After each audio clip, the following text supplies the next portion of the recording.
ህዝብና ህዝቢ ናይ ህዝቢ ብህዝቢ ድልድል ቃና ታሪኽ ናይ ንሽቶ ዓቢ ኤሪሳት ኤሪሳት ድምፂ ውፅዓት هو تصبق إسرات صبقات حسابات كالعلك انتي كبلك يدلي ناي عب إثيوبيا ويا أفريقيا حزب زمرصو منግስት የለን ኢሳያስ ህዝብ ኤርትራ ዘልዩ ይዝገብር ሎ ክትብለ ይትፈለን ዋላ ቶም ቤተሰቡ ሰለስተ ደቁን የው መስለኒ ንባዓልቲ ገዛው ሓውስቲ ሳቶም ዘልዩ ወደ ይገብር ኢሳያስ ተልኪ ካሊ ታሪክ ክትርክብ ትኽእል እዩ ስለዚህ ዞም ሰሃዚው ናይ ባዕሎም አጋንንቲ ከም ስባዕ ሓሊፎም ሰምዕዎ ህዝቢ የብሎም እዚ ኢሳያስ ጥራሕ ይመስለክ ተመው ትግራይ ዝነበሩን ዘለውን ሰባት ካብ ኢሳያስ ምናልባት ዝሕሾም ዝኾነ ነገር ትሉ ይከድበር ህዝቢ ትግራይ ሰሚዖሞ ሪኦሞ ይፈልጥ ዝኹሉ ዘመን ዝኹሉ 27 ዓመት ኣብ ኢትዮጵያ ጸባ ብቧንባ ተዘይለቀቀና ህሉኮ ኣብ መቀለኮ ማይ የለን ማይ ካብ ኦክሲጅን ቀጽልካ ማይ ሰብዩ ስለዚ እቶም ኣብ ትግራይ ዘለው መራሕቲ ካብኦም ዝሕሹ ካብ ኢሳያስ ዝሕሹ እዮም ከይተሓስቢ ካብኡ ግን ኣብ ልዕሊኡ ህዝቢ ኤርትራ ይኹን ህዝቢ ትግራይ ኢሉውን ህዝቢ ኢትዮጵያ መራሕቱ መሪጹ ይኹን ኣውሪዱ ስለዘይፈልጥ ንመራሕቱ ዘሎ ዝኾነ ይኹን ዲሞክራሲያዊ መስርሕ ሃሊዎ ይፈልጥ ምናልባት ናይ መጠን ኣፈላላይ ኣብ ኤርትራ ተዛሪብካ ይሕደርን ኣብ ኢትዮጵያ ተዛሪብካ ወይ ትግራይ ተዛሪብካ ይጽናሕ ይኸውን ኣብ ኤርትራ ፓርቲ ይምስረትን ኣብ ትግራይ ፓርቲ መስሪትካ ምዕባይ ይከኣል ዘይዓቢ ፓርቲ ምስራት ይከኣል እዩ ማለት እዩ ድሓር ኣትዮም ኣብ ውሽጢ ተፈላለዩ ነገራት ስለዝግበር ሻዕብያ ስለዝገብሩ ንስሙ ከአውሮፓ ሕብረት ርዳእታ ንምርካብ ከአሜሪካ ርዳእታ ንምርካብ ፓርቲታት ኣለውና እዮም ንምባል ዝገብርዎ እዩ እዚ ኢሳያስ ኣይገብሮ ኢሳያስ ምክትል የብሉ ሕገ መንግስቲ የብሉ ከም ኢሳያስ ኣብ ምድሪ እውን የለን ሓቂ ዘራ ግን ናቱ ዓይነት እዩ ተመኡን እውን ማለት እዩ ስለዚ ታይኹለክ ደለ ኣብዚ ኩነታት እዚ ኮይና ንህዝቢ ትግራይ ይኹን ህዝቢ ኤርትራ ኢሉውን ህዝቢ ኢትዮጵያ ንምውቃስ ዝኽእል ምንም ዓይነት ሞራል የብልና በይናይ ዓቕሚ በይናይ ዕድል በይናይ ዲሞክራሲ እሞ ከምዚ ይኹን ይኹን ክብል ዕድል ዝረኸበማ ንኣኺ ሓዊሱ ይዛረብ ኮይኑ ንኣይ ሓዊሱ ብዙሕ ሰብ ኮ ይዛረብ ዝተዛረቦ ግን ናብቲ መንግስቲ እዝኒ ይበፅሕ ደደልካ ይበፅሕ እቲ መንግስቲ ክገብሮ ዝግባእ ነገር እዩ ዝገብር ሰይጣናዊ ስራሕ ይሰርሕ ማለት እዩ እዚ ኣብ ትግራይ እውን ይሰርሕ ኣብ ኤርትራ እውን ይሰርሕ ኣብ ኢትዮጵያ እውን ይሰርሕ እዚ ኢለ ሓደ ክንርስዖ ዘይብልና ነገር ኣብ ኤርትራ ኣነ ዝገርመኒ ኩሉ ግዜ ሓቂ ዘረባ እቶም ናይ ሕወሓት መራሕቲ ካብ ናይ ሻዕብያ መራሕቲ ይሕሹ እዮም ኢልና ተሓሲብና መለስ ካብ ኢሳያስ ይሕሽ ኮይኑ ወይ ሕወሓት ዝበሃል ውድብ ካብ ሻዕብያ ይሕሽ ኮይኑ ኣብ ኤርትራ ዝነበረ ጥፋት ኢሳያስ ኮ ህዝቢ ኤርትራ ንኸጥፍ ኮ ክፍቀድ ኣለዎ መራሕቲ ተኾንክስክሲ እሞ ከዓ ህዝቢ እዩ ትብሉ እየ ተኾንክ ህዝቢ ኤርትራ ኣይኮነን ዶ ሓጊዝቲ ህዝቢ ኤርትራ ከተጥፍስ ድሕር ኢሳያስ ዘጥፍኦ ኮይኑ ኣቲ ክትዋግእ እዩ ግዴታ እዩ ህዝቢ ዘጥፍኦ መንግስቲ ሰጠው ክተብልዮ ይግባእ ታዮም ገይሮም ግን ንሳቶም ሻዕብያ ካብ ዝጠፍእ ኣስመራ ናይ ኢትዮጵያ ሰራዊት ኣስመራ ኸይዱ ኢሳያስ ካብ ከውርድ ንናይ ባዕሎም ሰራዊት ኣዋሪዶም መሊሶም ህዝቢ ኤርትራ 360 ዲግሪ ክዕፀ እዮም ገይሮም ከምቲ ዝበልክ እንታይ ይበሃል ሓደ ሓረስታይ ደርሆ የረብሕ ኢሉ ካሊእ ሓረስታይ ከዓ ትኽፉእ ሓረስታይ ከዓ ምጩው እዚ ናይ ደርሆ ዝበልዕ ምጩው የረብሕ ስለዚ እንታይ ዝበሃል ምጩው ጽላይ ኢና ንብሎ ምጩው ጽላይ ምጩው ይበሃል ስለዚ ምጩው ጽላይ የራብሕ ማለት ስለዚ ተንደርሁ ዝምፁ ጽላይ ተስናሸለኸ ተስናዘለለ ክበልዐን እዩ ማለት እዩ ኣብ ኤርትራ ን20 ገለን ዓመት ልዕሊ ን20 ዝኾነ ዓመት ብዘይ ምንም ዓይነት ካብ ወታደራዊ መስርሕ ወፃኢ ዘይኮነ መንእሰይ ክፍጠር ተሎ እዚ ፅባሕ ንዓይ ኳስ ሓደጋ እዩ ኢልካ ምሕሳብ ዝናእሰ ምሕሳብ እዩ ምድሪ ማለት እዩ ዝዓበየ ምሕሳብ ህዝበይ ይጠፍእ ኣሎ ኢልካ ምሕሳብ እዩ ኢሳያስስ ህዝበይ ከጥፍስ ኣይፈቅድን ኢልካ ምሕሳብ እዩ ጥዕያ ተቃውምቲ ብትግራይ ኢትዮጵያ ንኽውደቡ ጥራሕ ዘይኮነስ ሓጊዝካ ኢድ ሓውስካ እውን ንኢሳያስ ናይ ምጥፋእ ስራሕ ክስራሕ ዝግብኦ ነይሩ ታዮም ገይሮም ግን በቃ ኢሳያስ ይንበር ኢሳያስ ዝቃወም ሰብ ኢትዮጵያ ኣይንበር ኣይዕበ ኢሎም ናይ ኢሳያስ ተሓበርቲ ኮይኖም እዮም ዝህዝቢ የጥፍኦሞ ማለት እዩ ስለዚ ብውፅኢቱ ግን ህዝቢ ትግራይ ካብ ህዝቢ ኤርትራ ዝተፈለየ ዕፃ ይገጠሞም ከምቲ ዝበልናይ ተንደርሁስ ብትምጭጭላይ ተበሊዐን ማለት እዩ ትምፅፅላይ ንምንታይ በልዐን ያው ናይ ምፅፅላይ ባህሪ እዩ ወዲሰብ ኩሉ ወዲሰብ ክፍጠር ተሎ ንፅህ እዩ ኣብ ዝኾነ ፕሮሰስ ዝኾነ ወታደራዊ መንገዲ ተሓሊፉ ዝኾነ ናይ ሞት ናይ ደም መንገዲ ተሓሊፉ ግን ዝሓለፈ መንገዲ ምዃኑ ኣይተርፍን ስለዚ ኩሉ መንእሰይ ሳዋ ክበሃል ተሎ ኩሉ ኤርትራዊ መንእሰይ ሳዋ ክበሃል ተሎ እዚ ንኤርትራዊ ንኢሳያስ ጥራሕ ዘይኮነስ ብወገን ኢትዮጵያ ዝነበረ ሓይሊ እውን ክመሃረሉ እዩ ዝግባእ ነይሩ እዚ ኩሉ መንእሰይ ክንዲ ትምህርቲ ክንዲ ልምዓት ክንዲ ሓዳር ናብ ወታደራዊ ታዕሊም ክበሃል ተሎ ጠመንጃ ተተሪሱ ክነብር ተሎ ከይሓስብ ተገይሩ ክነብር ተሎ ፅባሕ ዘምፅኦ ሓደጋ ከም ዘሎ ምግማት የድሊ ነይሩ ተዝከኣል ምክልኻል ነይሩ ተዘይከኣል ከዓ ምዕጋት ነተኸኣለ ነይሩ ማለት እዩ ስለዚ እንታይ እዩ እቲ ዋና ነገር እዞም ሰባት ናይ ስልጣን ሓይልታት እዮም ስልጣኖም እዩ ዘገድሶም እምበር ህዝቢ ኤርትራ ጠፈ ህዝቢ ትግራይ ጠፈ ህዝቢ ኢትዮጵያ ጠፈ ዝሓስብሉ ነገር የለን ንኣብነት ኣብዚ ሕዚ እዋን ባሕሪ ኣጀንዳ ኮይኑ ይቐርብ ህዝቢ ኤርትራ ካብ ባሕሪ በሊዑ ይፈልጥ ማለት ኣለኒ ሞ እንታይ እዩ ትርጉም ሓደ ሓደ ግዜ ኣንስ ይገርመኒ ህዝቢ ኤርትራ እኮ ኣብ ላምፔዱሳ ኣትዩ ጠፊ ርኢና ኢና ሰብኡ ዘሎ ኣብ ገዛኡ ዘሎ ባሕሪ እኮ ንኽርኢ ዕድል ኣይተሃወን ኣይርአን ስለዚ ኣብዚኣሲ ተብለካ ደሌ ሓቀኻ ህዝቢ እሳቶም እንዲኦም ክሳይ ድገብሮ ግን ትሰብ ኤክስታንት ንስኻትኩም ፍሪደም ስፒች ኣትሊስት ከማነይ ዓሲርካ ከማነይ ሲ ናይ ጠበቃን ናይ ክሳይ መሰል ኣለካ እንዲሁ ሕጂ ኣብ ትግራይ ምስ ኣጋጠመ እዚ ኩናት እቲ ህዝቢ ኤርትራ ብዝደገ ትሪኦ ዘለካ ኖ ኢሉ ጠጠው ኢሉ ማለት እዩ ሕጂ ከምኡ ክገብር ሲ ኣይተረኣየን ዋላ ብፍላይ ህዝቢ ትግራይ ሲ እቲ ኩነታት ተብደገ ዘሎ ማለት እዩ ደገ ዘሎ ዋላ ኣብቲ ውሽጢ ዘለውን ሲ ምሳና ክደናገጥ ሲ ኣይረኣናዮን ፀማም እዝኒ ተዋሂብና ኢና ንብል ማለት እዩ ማእዘይ ሕዚ ወይስ ቀደም እዚ ዝብለካ እዚ 30 ዓመት እዚ ከምቲ ዝብሎ ዘለካ ምፅፅላይ እንዳቀተለና ብጥይት እንዳሃደምና ገለ ኢና ንመፅእ ነርና ነው ሕጂ እዚ ሰብ እዚ ስርዓት እዚ ፀረ ሰብኣውነት እዩ ካባና ሓሊፉ ናባኹም ክመፅ እዩ ግደፉ ክበሃል ከሎ ኣዘ ስርዓት ደይኮነሲ ኣዘ ህዝቢ ከማነይሲ ፀማም እዝኒ ተዋሂብና ኢልና ኢና ንኣምን ሞ ነዚ እንታይ ትብሎ እየ ዝብለካ ማለት እዩ ከምዚ ንሕና ሕጂ ናባኹም ዓቕሚ ሃሊና ኣይኮነን ግን ኣትሊስት ድምፅና ክነስማዕ ኣለና ኢሉ ዋላ ህዝቢ ኢትዮጵያ ቀሹ ካይተረፈ ገለ ካይተረፈ ባሪኹ ንቅትለት ህዝቢ ትግራይ እንተወፀ ንሕና ግን ኖ ኢልና ፓስተርና ቀሽትና ገለና ኖ ኢልና ማለት እዩ ኣትሊስት ሲ እዚ ህዝቢ ይጠፍእ ኣሎ ባሕሪ ቀሊል ኣይኮነ ዓለም ያንቀጥቂጣ 360 ኣብ ላምፔዱሳ ክጥሕሉ ከለውስ ኣዘ ጎረቤትና ኣዘ ሕዋትና እቲ ማለት ሲ ነይሩ ምድንጋፅ ኣይነበረን ክብል ኣይክእል እንዴት ተገይሩ ዶ ንሕና ፀማም እዝኒ ተዋሂብና ኣየለልይዎን ባህልቲ ኢና እሞ ነዚ እንታይ ትብሎ ማለት እየ ሶሪ ልክዕ ኢኺ ኣነ ይድግፎ እየ ተሓሳብኪ ብምንታይ ይድግፎ ተይልክኒ እቲ ስርዓት ኣብ ትግራይ ዘሎ ትግራይ ናብ ምንወሰዶ ትግራይ ዝነበረ ናይ ኢህደግ ናይ ሕወሓት ስርዓት ብመሰረቱ ናይ ስልጣን ሓይሊ እዩ ትግራዋይ ጠፈ ኤርትራ ጠፈ ዘገድሶ ኣይኮነን ስለዚ ንትግራዋይ ዘጥፍእ ዘሎ ሓይልስ ኤርትራዊ ጠፈ ኢሉ ክሓስብ ኣይኽእል ምክንያቱ እሳቶም ህዝቢ የለን ማለት ፀገም የለን ኢሎም ዝሓስቡ እዮም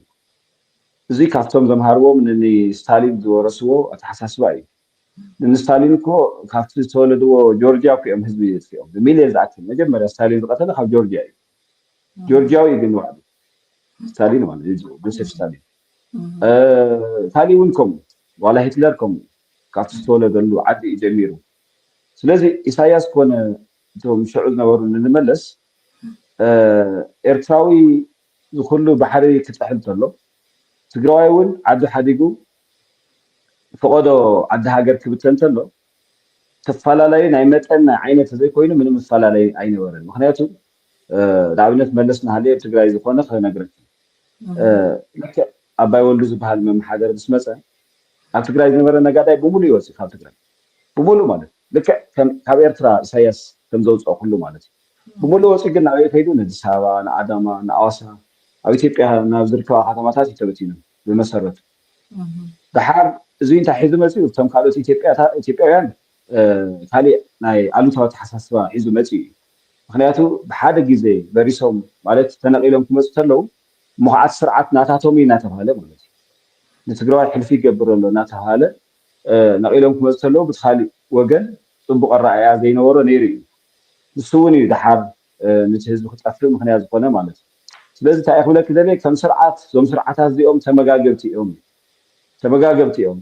ኩሎም ህዝቦም ዘጥፍኡ እዮም ስለዚ ኣብቲ ምጥፍፋእ ከዓ ባዕሎም ይተሓላለፉ ኣይጭኻኸኑ ከምቲ ነቲ ህዝቢ ዝጭክንሉ ህወሓት ኣብ ልዕሊ ሻዕብያ ኣብ ልዕሊ ህወሓት ኣይጭክንን ዛስ ዋይ ሎሚ ፅምዶ ኢሎም ዝመፀለው ማለት ብዙሕ ሰብ ይገርሞ እዩ ሓድሽ ነገር ስለ ዝመስሎ ማለት ግን ኩሉ ግዜ ኣብ ውግእ ይኹን ኣብ ሰላም ብርሃነ ገብረ ክርስቶስ ዘልዓልክ ይመስለና አንተ ወይ ብርሃነ ገብረ ክርስቶስ ኮ ይልዕሎ ነይሩ ንስኻትኩም ሰላማዊ ሰልፊ እናወፃኹም ነፃነት ኤርትራ የኽብሩ ነይሮም ብሓደ ሽዑ ርእይቶ ዝህቦ ነፃነት ኤርትራ ተዝኾነ ኣነ ፀገም የብለኒ እቲ ነፃነት ኤርትራ ዝበሃል ነፃነት ሻዕብያ ስለ ዝኾነ ሻዕብያ ብዝደልዮ መንገዲ ስለ ዘኽብሮ እዩ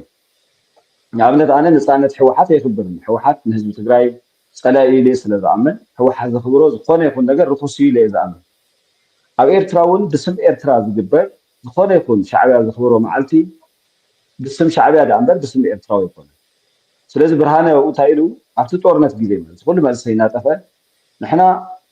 ብዚ ጉዳይ እዚ ኣይንደራደርን ሰላም ኮነ ኩናት ብዘየገድስ ኣይንደራደርን ኢሉ ማለት እዩ ኣብቲ እዋን እዚ እውን ብጣዕሚ ከቢድ እዩ ነይሩ እንታይ እዩ ዝብለና ዘሎ ብትግርኛ ክትርጎም እንተሎ ንሕና ሰላም ኮነ ኩናት ሻዕብያ ክጠፍእ ኣይንደልን ሻዕብያ እውን ሰላም ኮነ ኩናት ህወሓት ክጠፍእ ኣይደልን ስለዚ ሕጂ መን እዩ ዝብል ዘሎ ብርሃነ ገብረ ክርስቶስ ማለት ኣምባሳደር ብርሃነ ማለት ኣምባሳደር ብርሃነ እቲ ቪድዮ ኣሎ ክትሪኦ ትኽእል ኢኻ ህዝቢ ብዙሕ ሰብ ገሪሞ ኣነ ባዕሉስ ገሪሙኒ እዋ ሰብ እዮ ኣጓላት ደቂ ኣንስትዮና እናተደፈራ ትምህርቲ ቤትና እናፈረሱ መንእሰይና እናሞተ እናሃለየ ከምኡ ዝብል ዘሎ ተዝበሃል ኮስ ኣብቲ እዋን ክበሃል ይግብኦ ኣብቲ እዋን እዚ ነገር እዚ ክበሃል ዝግብኦ ነገር ኣይነበረን ግን እዞም ሰባት እዚኦም ልኡኻት ትግራይ ዘይኮንስ ልኡኻት ሻዕብያ ስለ ዝኾኑ ዋላ እውን ኣብ ወይስናት ልዕድ ድሕሪ ዝኩሉ ኩናት እኮ ብፃይ ኢሳያስ ሕፅቦ ገይሩልና ይጎምና የስ ንሱ እዩ በቃ ብፃይስ ክበሃል ዘይግብኦ ናይ ማን ኣብ ልቢ ተዘይሃልዩ ብፃይ ማለት እኮ ቀሊል ነገር ኣይኮነን እንታይ ሕፅቦ ማለት እንታይ ሕፅቦ ገይሩሎም ክትብሎ ትኽእል ኦሬዲ ኣነ እኳ ብዙሕ هو حصوه مالت بخامه امزر دقو ብዙሕ ግልጽ ኣይኮንኩን ኣብ ምንታይ ከም ዝወሎ መዋሉ ይዝክር እየ ግን ዝወሉ መንገዲ ብዙሕ ከብራህርሆ ዝኽእል ኣይኮነን ህዝቢ ብዝኾነ እታ ነጥቢ ክንምምላስ ሻዕብያን ሕወሓትን ዝገበርዎ ህዝባዊ ጥፍኣት ንህዝቢ ኤርትራ ይኹን ንህዝቢ ትግራይ ኣይምልከትን ዝኾነ ቁኑዕ ኤርትራዊ ይኹን ቁኑዕ ትግራዋይ ዝኾነ ኤርትራዊ ወይ ዝኾነ ትግራዋይ ክድግፍ ተዝሓስብ መዋቲ እዩ ዝኾነ ካብ ሞማ ዝሓለፈ ትርጉም የብሉን ኣብዚ ግን ንኣብነት ዝተምሃሩ ሰባት ኣለዉ ከም ዝበልክዮ ህዝቢ ፓወር ኣለዎ ኢልካ ይተኣምንን ህዝቢ እንድዩ ወሳኒ እዞም ጉጅለ ክልቲኦም ሲ ንሕና እንድሕር ረብሓና ቀዲምናስ እንታይ ክገብሩና ክእሉ ኢልካ ተኣምን ብርሃን ኣቶ ክብሮ እወ እናተቃለስና ዘለና ንኡ እኮ እዩ እዚ እኮ እናተዓወትና ኢና ምባል ይከኣል ህዝቢ ናነቕሐ ህዝቢ ናበዝሐ ብዝኸደ ቁፅሪ ህዝቢ ናይ ስልጣን በዓል ዋና ዝኾነሉ ዕድል ይሰፍሕ እዩ ብሚድያ ብፓርቲ ብፓርላማ ብኢኮኖሚ ብዝተፈላለየ መንገዲ ማለት እዩ ንኣብነት ኣብ ትግራይ ፅምዶ መሰረት ከይኾን ዝገብር ዘሎ እዚ እዩ ኣብ ኤርትራ እውን ስርዓት ሻዕብያ ቀሲኑ ከይድቅስ ዝገብር ዘሎ ኣብ ፍቆዶ ዓለም ዝተምሃረ ዝነቕሐ ህዝቢ እዩ ስለዚ ቀሊል ኣይኮነን ህዝቢ ዘለዎ ስልጣን ቀሊል ኣይኮነን ብመሰረቱ ስልጣን ናይ ህዝቢ ክኾን ዝግባእ እዩ እዞም ሰባት እዚኦም ግን ህዝቢ ብዝሃቦም ስልጣን ፀውዮም ስልጣን ብምሉ ናብ ባዕሎም እዮም ገይሮሞ ከም ድሌቶም ህዝብስ ከምዚ ግበሩ ክብሎም ኣይኽእል ኣጥፉና ክብሎም ኣይኽእል ዝረፉና ክብሎም ኣይኽእል ቅተሉና ክብሎም ኣይኽእል ስለዚ ካብ ናይ ህዝቢ ድሌት ወፃኢ ብዝኾነ መንገዲ ናይ ባዕሎም ስራሕ እናሰርሑ እዮም ነቢሮም ስለዚ ህዝቢ ትግራይ ከም ህዝቢ ኤርትራ ብድል እዩ ህዝቢ ኤርትራ እውን ከም ህዝቢ ትግራይ ብድል እዩ ካብ ወፃኢ ንሕወሓት ይኹን ንሻዕብያ እዚ ግበሩ እዚ ኣይትግበሩ ዝብለሉ ዕድል ስለዘይነበረ እዩ እቲ ዘለዓልክለይ ሕቶ ዝመፀ ማለት እዩ ኣይደገፍኩምና ዝበሃል ትክክል እዩ ኣይተደጋገፍናን ትክክል እዩ ተንደጋገፍ እዞም ኣረመኔታት እዚኦም ተሸኪምና እውን ኣይመነበርናን ሓደ ተዝጠፍእ ካልኣይ ክጠፍእ እዩ እዚኦም ሕብረት እኒኦም ዝገርመኪ ስለዚ ሓደ ተጥፊኽዮ ካልኣይ ይጠፍእ እዚኣ ፈሊጦም እዮም ህፅምዶ ዝብል ዘለዎ ማለት እዩ ስለዚ ወይ ብኤርትራ ወገን ዘሎ ወይ ብትግራይ ወገን ዘሎ ሓዲኦም ጠፊኦም ተዝነብሩ ኩነታት ክቅየር እዩ ነይሩ ዋላ እውን እኮ ንጸገሙ ተብ ኢትዮጵያ ዘሎ መንግስት እኮ አንጻር ህልውና እኮ ኮይኑ ንአቶም አንጻር ህልውና ነው ንምንታይ እቲ ህወሓት ንሻዕብያ ዝወ ዝነበረ አገልግሎት ለቢ 4 ኪሎ ቤተ መንግስት የለን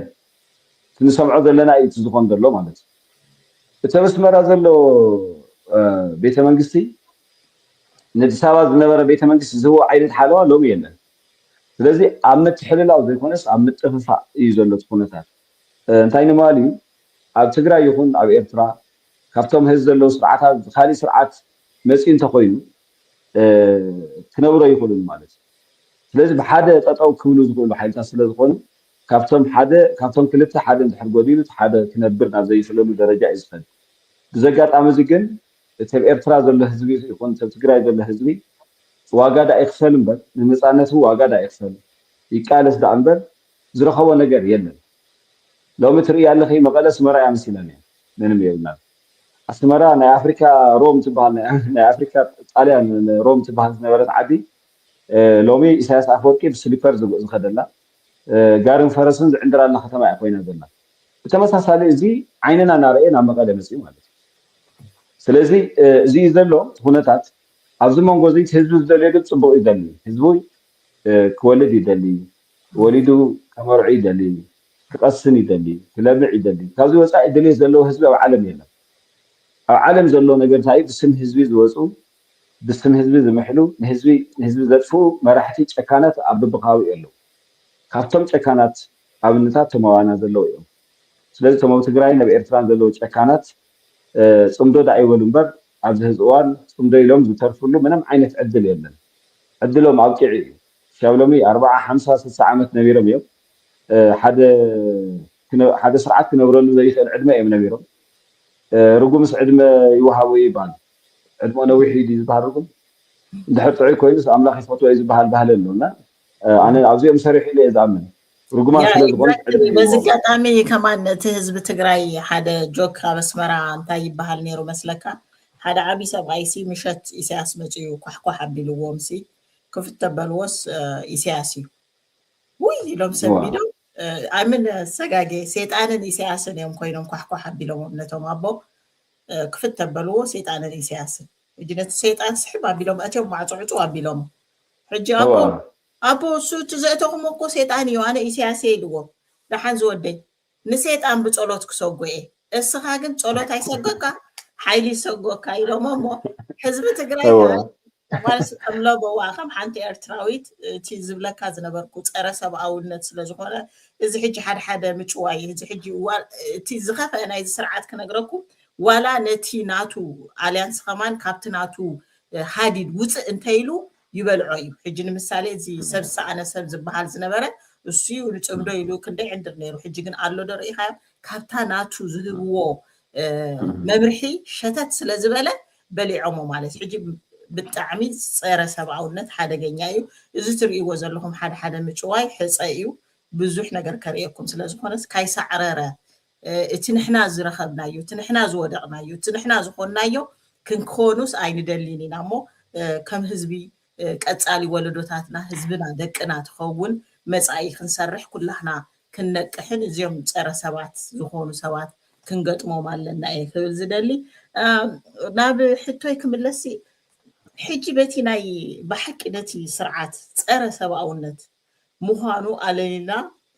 ኣለሊናዮ እንድሕር ኣለና ጓል መገዲ ዘትሕዝ ምሽ ኣለካ ክንዲ ንዕኡ ፎከስ ጌርና ንቃለስን ኣብኡ ታርጌት ጌርና ንቃለስ ሕጂ ዋላ ኣቶ ክብሮም እንታይ ክትብል ይሰምዓካ ምዕራብ ትግራይ ዶ ከምዚ ዶ ገለመለ ምዕራብ ትግራይ ወሲዱ ዓሰብ ከምዚ ሕጂ ሓንቲ ኣብዛ ሕጂ ክትዛረብ ሰኒሕካስ ብዛዕባ ሰብ ብዛዕባ ረብሓ ብዛዕባ ኢኮኖሚ ገለ ዝግድሶም ኣይኮኑን ንሕና ዝብሉ ሰባት እዮም ዞም ጉጅለ ንዕኦም ተርብሖ ድሓር ዋላ ኣብቲ ገለገለ ኢንተርቪውካ ሰሚዐካ እሳቶም በቃ ታክቲካል ምቅያር እምበር ስትራቴጂካዊ ዝኾነ ዝምድና ገለ ክገብሩ ይክእሉን ቢኮዝ ማፍያታት እዮም ማፍያሲ ብኔቸሩ ሲ ናይ ሎንግ ፕላን ስትራቴጂ ገለ ከውፅእ ኣይክእልን ጀስት ታክቲክ እዩ ዝገብር ጀስት ነታ ሙቭመንት ከመይ ገይሩ ኣሽኪዑ ይወፃኢ ማለት እዩ ስለዚ መሬት ናይ حمورا وسيدو خمزي سي تجفوا لهم يزبر مالتي زي قتال سرعات صرا سبعونت سلازي نت سرعات فوكس غيركم تقالسو معراب تግራይ كتبلي سمعك حج معراب تግራይ سي حزب له ነው او ዋናታት አለው ተቀባታ አለው ዋናታት አለው معراب تግራይ كوسدلካ እንድሕሪልካት ህዝቢ ውሕ ክብል ይተረዲካ እንድሕር ዓሰብ ሕጂ ዋና አለው ልክ ደስ ይምከም معراب تግራይ ትብሎ ዘለኻ ህዝብ له ዋናታት አለው ዝሞቱ ዝወደቁሉ له ሕጂ ንዑኡ ክወስደልካ እንተልካየስ ውሕ ክብል ሕጂ إذا خانت سرعات انتهي زقبرو دلو مالتيو قالة عنتو تبل نيركا انساساتات دي ولا قالة خنو لهم ناتو تقعي بوز عشو اور سبرا محاتات كلو يقولوا ويكا كشك قطالو يخيلو سلازي نزي سرعات زي تصيرا سبعو نتخونة تارجيتد غيركا نعوهم ولا زوم حوحات بحالو منانا كنانا ندخون خلتي ام مالتيو على لي ناسي نخيد على دو እቲ ጫሌዳታት ጓል መገዲ ዝወስደና ዓይነት ዘረባታት ምሻሎ ከምዚ ገቢቱ ከምዚ ወሲዱ ከምዚ ክገብር ይገለ ማለት ደርኮሙ ፕላን ድገብር ኮይኑ ስትራቴጂካዊ እዩ ማለት እዩ ታክቲካዊስ ኣይኮነን ኦር ማፊያስ ኣይኮነን ኢና ክንብሎም ሞኒ ነዚታት ከ ብሓቂ ተረዲእኩም ኣለኩም ዶ እዚ ንዞም ምናናን ክናናን ዝጉጅለ ሕወሓትን ህግደፍን ዘለው ፀረ ህዝብታት ሲ ኣለሊኩም ኣለኩም ዶ አቶ كبرو هو صبو يقندل لي تاي كبلك دلي مسلك اسا تي سرعه مللاي زبال تكلفي مجمريا تي اسايمنت نسي تي نقالسهم دلنا حاجات كنفلطو مننا او العليم بنبعنا ون كنفلط مننا تاي زلنا عاوي تاي زيبلنا زبل ساتهم تايلوم تايبلوم زبل كنفلطو يزبال أبزي تمسريتنا هنا كنقالس نخيل ማለት ስለዚህ ዝበልክ የገዛየ ነው ኩልና ክንሓስበሉ ዝግባእ እዩ ፍልጠት ከዓ መውዳእታ ይብሉን ብብእዋኑ ህልወና ፍልጠት ንዓበየ ናንፀረ ክኸድ ይግባእ ይብል ማለት እቲ ናይ ሻዕብያ ናይ ሕወሓት ባህርታት እንታይ እዩ ብዝኾነ ደረጃ ንፈልጦ ኢና ኢለ ዝግምት እዚ ኣብ ትግራይ ታያለው ምንቅስቃስ ደለይቲ ለውጥ ዝበሃል እዩ سمعت تكون هي وشتو بوليتيكينيات لو جنرالات لو بولك لو ببارتي لو عبيت لو نايستن لو نايزي مقصاص وانا علامه وعلى بريتوريا تخبري نايتسم دوان علامه بريتوريا تفرسي ስለዚህ በባህሪው ተቃራኒ እዩ ማለት ናይዞም ሓይልታት እዚኦም ጽምዶ ተቃራኒ እዩ ስለዚህ ውዕሊ ፕሪቶሪያ ትኽበር ይሰርሕ ኣብ ልዕሊኡ ኣብ TDF ነይሮም በረኻ ዝወፁ ናይ TPF ሓይልታት ኣለው ንሳቶም ንባዕሎም ከድሕኑ እዮም በረኻ ወፂኦም ብተመሳሳሊ ህዝቢ ትግራይ ካብ ወራር ሻዕብያን ወራር ሕወሓትን ካብ ናይ ጽምዶ ወራር ንክከላኸሉ እዮም ዝሰርሑ ማለት እዩ ስለዚ ትኩረት ዝበልክ እዩ ንሳቶም ወታደራዊ ሓይልታት እዮም እቲ ወታደራዊ ሓይሊ ወታደራዊ ምላሽ ዝህቡ እዮም ማለት እዩ ንሕና ከዓ ፖለቲካዊ ሓይልታት ኢና ፖለቲካዊ ሓይልታት ብምዃንና ፖለቲካዊ መልሲ ኢና ንህብ ከምቲ ዝበልክዮ እቲ ዘሎ እዋናዊ ፖለቲካ ናይ ዞባ ፖለቲካ ይኹን ናይ ዓለም ፖለቲካ ናይ ተኸባብና ናይ ውሽጢ ፖለቲካ ንክንፈልጥ ዘኽእለና ዓቕሚ ክንፈጥር ይግባእ እዚ እውን እናገበርና ኢና ማለት እዩ ስለዚ ከምኡ ጌርና እቲ ሓደ ግዜ ነልዕሎ ነገር እንታይ እዩ ብዙሕ ሰብ ስለዝሽወድ ስርዓት ሻዕብያ ኣብ ትግራይ ይኹን ኣብ ኤርትራ ዝፃወቶም ዝደልዩ ቁማራት ምግላፅ ቁማር እዩ ረብሓ ኣይኮነን ህዝቢ ኤርትራ ክረብሕ ህዝቢ ትግራይ ክረብሕ ዝሓስብ የለን እቶም ቁማር ናይቶም ቁማር ካርድታት ግን ክንፈልጥ ኣለና ንኣብነት ኢሳያስ ሓደ ቁማር ክነግረክ ምስ ዶክተር ኣብይ ምስ መንግስቲ ኢትዮጵያ ተስማዕሚዐ ኣብ ዝበለሉ ሰዓት ባሕሪ ሂበ እየ ፀገም የብለይን ኢሉ ተዛሪቡ ኦፊሻሊ ማለት እዩ እዚ ንምንታይ እዩ ከምኡ ኢልክን ተሓሲብ ቁማር ስለዝኾነ ምቁማር ስለዝፈትው ብናይ ህዝቢ ጉዳይ ብናይ ህዝቢ ንብረት ረብሓ ንምቁማር ንድሕሪ ስለዘይብሉ ናታቶም ስልጣን ክሻብ ዝዓቀበ ማለት እዩ ስለዚ ኢሳያስ ንህዝቢ ኤርትራ ዝረብሕ ሰብ ኮይኑ ተርእይና ይፈልጥን ብግላይ ዝረብሕ ሰብ ኮይኑ ካብ ኢሳያስ ንላዕሊ ንህዝቢ ኤርትራ ፀላእ እውን ክህልዎ ይኽእል ንቐፃሊ እውን ኣይህልዎን ቅድሚ ህዝቢ እውን የብሉን ማለት እዩ ከምቲ ዓንቲ ወይ ዘልክዮስ ደርጊ ወይ ሃይለ ስላሴ ሓደ ግዜ ኣብ ልዕሊ ህዝቢ ኤርትራ ዘብፅሕዎ በደላት ከም ዘሎ ይፍለጥ እዩ ብዚ ደረጃ እዚ ግን ገዛ ንገዛ ዝጨፍጨፈ ኢሳያስ እዩ ኢለ ዝኣምን ኣነ ብሓደ ወገን ንዓይ ሙትለይ ኢሉ ኣቃሊሱ ክንደይ ህዝቢ ኣጥፊኡ እዩ ብካሊእ ወገን ከዓ ንሱ ናብ ስልጣን ምስ መፀ እውን ምሒሉ ጥሒሉ ናብ ስልጣን ምስ መፀ እውን ህዝቢ ከይቀስል ሰላም ከይረክብ ኣደዳ ስደት ኣደዳ ሞት ክኾን እዩ ገይሩ ማለት እዩ ስለዚ ካብዚ ላዕሊ ፀላኢ የለን ንህዝቢ ኤርትራ ካብ ህዝቢ ናብ ህዝቢ ናይ ህዝቢ ብህዝቢ ድልድል ቃና ታሪክ ናይ ንሽቶ ዓቢ ኤሪሳት